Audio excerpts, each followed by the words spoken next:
Hello everyone. तो आज हम करेंगे class 10th science chapter number 8 how to organic reproduce का एनसीईआरटी क्वेश्चन। ठीक है, इंटेक्स क्वेश्चन पेज नंबर 128।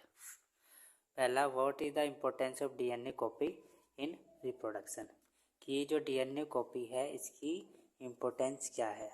तो डीएनए क्या है, एक जेनेटिक मटेरियल है, मतलब इसके अंदर इंफॉर्मेशन होगी कि जो न्यू जनरेशन बन रही है हमारी, वो पेरेंट से कौन कौन से फीचर्स लेगा। ठीक है, तो जो डीएनए है क्या डिटरमाइन करेगा, ये स्ट्रक्चर डिटरमाइन करेगा, बॉडी की स्ट्रक्चर, कि बॉडी का जो स्ट्रक्चर है वो कैसा बनेगा, किस तरह से बनेगा। ठीक है, कौन कौन से ये फीचर्स हमारे अपने पेरेंट्स के लेगा और कौन से ये अपने इनहेरिट करेगा। ठीक है, तो आप इसमें ये आंसर लिख सकते हो, क्रोमोसोम इन द न्यूक्लियस। यह है पेज नंबर ठीक है, इसमें आप लिख सकते हैं, ये फर्स्ट पेज पे है, chromosome in the nucleus of a cell contain information. ठीक है, तो जो क्रोमोसोम है ये किसके अंदर होगा, न्यूक्लियस, सेल की जो न्यूक्लियस है उसके अंदर होगा क्रोमोसोम, और क्रोमोसोम के अंदर होगी DNA. Contain information for inheritance of feature from parent to next generation. ठीक है, कि कौन कौन से फीचर्स ही अपनी पेरेंट से लेगा, नेक्स्ट जनरेशन में जाएंगे, इन the form of DNA, DNA की फॉर्म में। ठीक है, तो जो क्रोमोसोम है किसके अंदर है, सेल न्यूक्लियस के अंदर है, और क्रोमोसोम के अंदर क्या है, DNA. The DNA in the cell nucleus is the information source for making protein.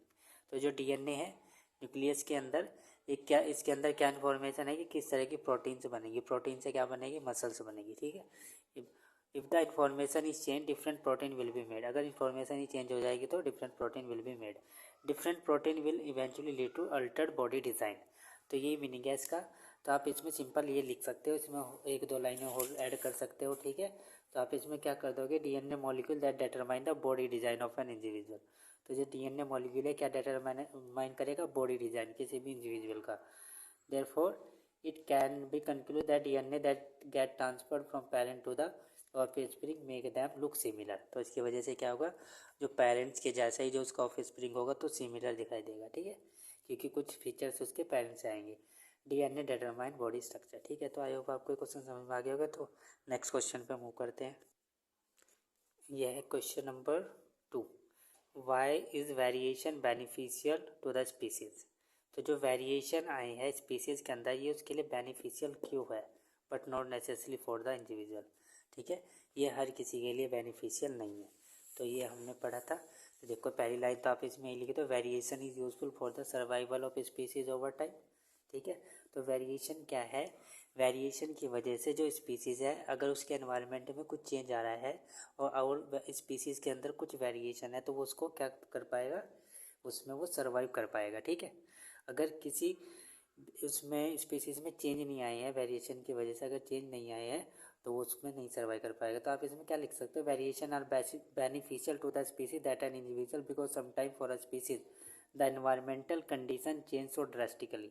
ये जो इन्वायरमेंटल कंडीशन है चेंज हो जाएगी, that their survival become difficult. तो उनका जो सर्वाइवल है स्पीसीज़ का वो क्या हो जाएगा, डिफ़िकल्ट हो जाएगा। ठीक है, ये इसमें लिखा है सारा। ठीक है, फिर क्या होगा, इफ़ इसमें आप एक एग्जांपल ले सकते हो। ठीक है, लिखा है temperature on earth can go up और down, water level can vary, there will be material heat और। ठीक है, ये हो गया। आप इसमें if some variation were to be present in a few individual in this population there will be some chances for them to survive। ठीक है, अगर कोई वेरिएशन है किसी फ्यू इंडिविजुअल्स के अंदर तो उसमें चांसेस आ जाएंगे कि वो अगर कोई इन्वायरमेंट में चेंज हो रहा है तो उसमें सर्वाइव कर पाएगा। ठीक है, if there were a population of bacteria living in temperate water if the water temperature were to be increased by global warming। ठीक है, तो क्या है कि बैक्टीरिया का ग्रुप है। ठीक है, बैक्टीरिया है वो किसी टेम्परेट वाटर में रहते हैं, ना तो उसका टेम्परेचर ज़्यादा है और ना कम है। अगर ग्लोबल वार्मिंग की वजह से अगर उसका टेम्परेचर बढ़ जाएगा तो most of this bacteria will die. तो अधिकतर जो बैक्टीरिया होंगे वो क्या हो जाएंगे, डाई हो जाएंगे, मर जाएंगे। But few variant resistant to heat, लेकिन कुछ उसमें बैक्टीरिया ऐसे होंगे जिनमें कुछ वेरिएशन आ चुके होंगे कि वो क्या कर लेंगे, हीट को सहन कर जाएंगे। ठीक है, and will survive and go further, और वो सर्वाइव कर जाएंगे और ग्रो हो जाएंगे। Variation is the useful for the survival of species over time. आप इसमें यहाँ से लिख सकते हो। ठीक है, if there were a population of bacteria. ठीक है, ये लिख सकते हो आप। तो ये क्वेश्चन, ये इंटेक्ट क्वेश्चन है पेज नंबर 133। ठीक है, तो पहला क्वेश्चन है how does binary fission differ from multiple fission, कि जो बाइनरी फिजन मल्टीपल फिजन से डिफर कैसे है। ठीक है, मैंने पढ़ाया था आपको, देखते हैं क्या आंसर। तो जो बाइनरी फिजन होता है इसमें क्या होगी, जो सिंगल सेल हमारी दो में डिवाइड हो जाएगी। ठीक है, जैसे ये सिंगल सेल है, दो इक्वल पार्ट में क्या हो गई है, डिवाइड हो गई, तो इसे हम क्या बोल लेंगे, बाइनरी फिजन। तो आप इसमें क्या लिखोगे, in binary fission a single cell divide into two equal halves. Example क्या हो जाएंगे इसके, amoeba and bacteria divide by binary fission. ठीक है, मल्टीपल फिजन में क्या होगा, a single cell divide into many daughter cells. ठीक है, तो सिंगल सेल किस में डिवाइड होगी, बहुत सारी डॉटर सेल्स में डिवाइड हो जाएगी। ठीक है, और इसका एग्जाम्पल हो जाएगा प्लाज्मोडियम। ठीक है, ये आपका क्या है, प्लाज्मोडियम में बहुत सारी डॉटर सेल्स है, ये जब डिवाइड होगा तो बहुत सारी मल्टीपल, इसे बोलेंगे multiple fission. Divide into many daughter sales simultaneously, एक साथ किस में हो जाएगी, बहुत सारी डॉटर सेल्स में डिवाइड हो जाएगी, इसे हम क्या बोलते हैं, मल्टीपल फिजन। तो अब आ जाओ क्वेश्चन नंबर 2 पे, how will an organism be benefited if it reproduce through spores. तो क्वेश्चन पूछ रहा है कि जो ऑर्गेनिज्म हमारे किससे प्रोड्यूस हो रहे, रिप्रोड्यूस हो रहे, स्पोर्स से, उन्हें क्या बेनिफिट मिल रहा है, ये बताना है कि उन ऑर्गेनिज्म को क्या बेनिफिट मिल रहा है। तो इसमें बहुत सारे बेनिफिट हो जाएंगे। ठीक है, तो पहला बेनिफिट क्या होगा, large number of spores are produce in one sporangium.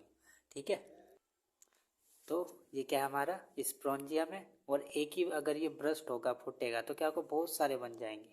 मतलब इन्हें ये बेनिफिट हो जाएगा कि इनके जैसे बहुत सारे हो जाएंगे, यहाँ पे इनके लिए कंपटीशन कम हो जाएगा, दूसरा स्पीसीज इनके जैसा, मतलब इनकी ज़्यादा वो हो जाएगी पॉपुलेशन। ठीक है, तो जिसकी ज़्यादा पॉपुलेशन है उसका ही राज चलता है, उसी तरह से इनका हो जाएगा। ठीक है, तो क्या हो जाएगा, पहला large number of spores are produce in one sporangium.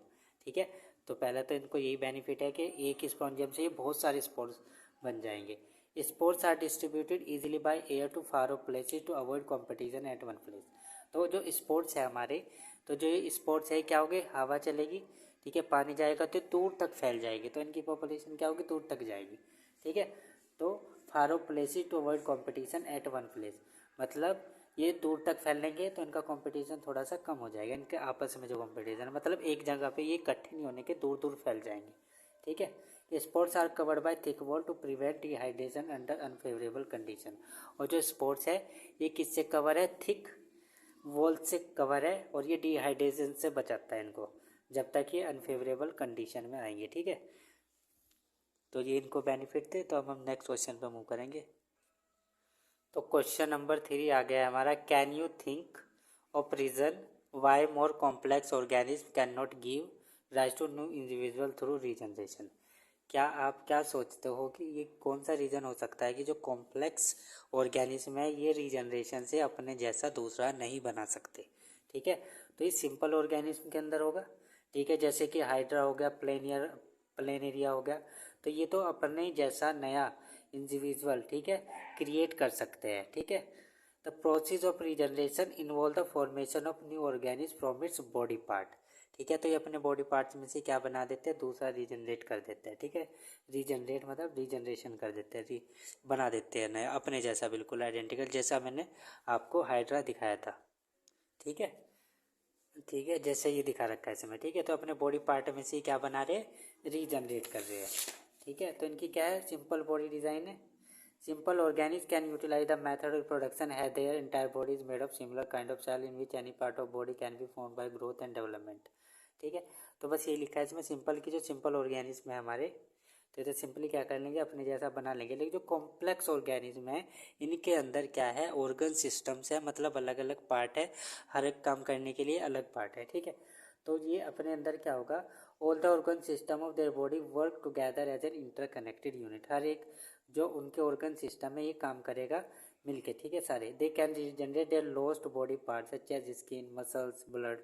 ठीक है, तो ये उनको तो रीजनरेट कर सकते हैं जो उनके बॉडी पार्ट है, जैसे कि स्किन होगी, रीजनरेट हो जाती है हमारी बॉडी। ठीक है, अगर हमारे हाथ पैर पे घाव हो गया तो वो ठीक हो जाता है, मसल्स में भी, ब्लड भी। ठीक है, लेकिन ये अपने जैसा दूसरा नहीं बना सकते। ठीक है, they can not give rise to new individual through regeneration. अब हम नेक्स्ट क्वेश्चन पे मूव करेंगे। क्वेश्चन नंबर 4 है हमारा, why is vegetative propagation practice for growing some type of plants. ये जो वेजिटेटिव प्रोपगेशन मेथड है इसको हम क्यों यूज़ कर रहे हैं किसी प्लांट को ग्रो करने में, ठीक है। तो इसमें आप क्या लिख सकते हो, वेजिटेटिव प्रोपगेशन क्या है, ability of plant to reproduce by producing new plants. क्या है कि ये क्षमता है प्लांट्स की रिप्रोड्यूस करने का न्यू प्लांट्स को from their vegetative plant parts, ठीक है। मतलब हम क्या करेंगे, प्लांट्स का ही पार्ट ले लेंगे कोई, जैसे कि रूट हो गया, स्टेम हो गया या फिर लीव्स हो गया, ठीक है, और उसको अंडर अप्रोप्रिएट कंडीशन में रखेंगे और ये क्या हो जाएगा, नया बन जाएगा हमारा प्लांट। इसे बोलते हैं वेजिटेटिव प्रोपगेशन, ठीक है। This method is only the means of reproduction for some seedless plant variety. तो जो मेथड है ये हम किसके लिए यूज़ करते हैं, कौन से प्लांट को रिप्रोडक्शन के लिए यूज़ करते हैं, जिनके अंदर सीड नहीं होते, सीड मतलब बीज नहीं होते, जिनके सीडलेस प्लांट होते हैं, जो जैसे कि बनाना हो गया, रोज़ हो गया और जैस्मिन हो गया, ठीक है।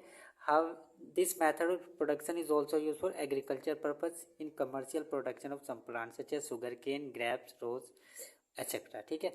और इसको हम एग्रीकल्चर पर्पज़ के लिए भी यूज़ करते हैं, जैसे कि हम शुगर केन लगाते हैं और ग्रेप्स लगाते हैं और रोज़ लगाते हैं, ठीक है। तो वेजिटेटिव प्रोपगेशन की आपको डेफिनेशन लिखनी थी इसमें, बस और क्या बताना था। Question number 5, why is the DNA copy is essential part of the process of reproduction. ये जो डीएनए कॉपी है ये एसेंशियल पार्ट कर रहा है किसमें, एसेंशियल पार्ट है इसका किसमें, प्रोसेस ऑफ रिप्रोडक्शन में, ये बताना है। तो डीएनए कॉपी बताया था अभी अभी फर्स्ट क्वेश्चन था कि डीएनए क्या काम कर रहा है। डीएनए क्या कर रहा है, इंफॉर्मेशन कलेक्ट करता है पेरेंट्स की बॉडी से। तो उसमें क्या होती है, इन्फॉर्मेशन होती है कि किस तरह के फीचर्स न्यू जनरेशन के अंदर जाएंगे, जो उसके पेरेंट्स हैं उनके अंदर जो फीचर है, तो कौन कौन से फीचर न्यू जनरेशन के अंदर जाएंगे, सारे फीचर्स किसके अंदर होते हैं, डीएनए के। DNA copying is essential part of reproduction as it pass genetic information from parent to offspring. क्योंकि ये क्या पास करेगा, जेनेटिक इन्फॉर्मेशन देगा कि ऑफ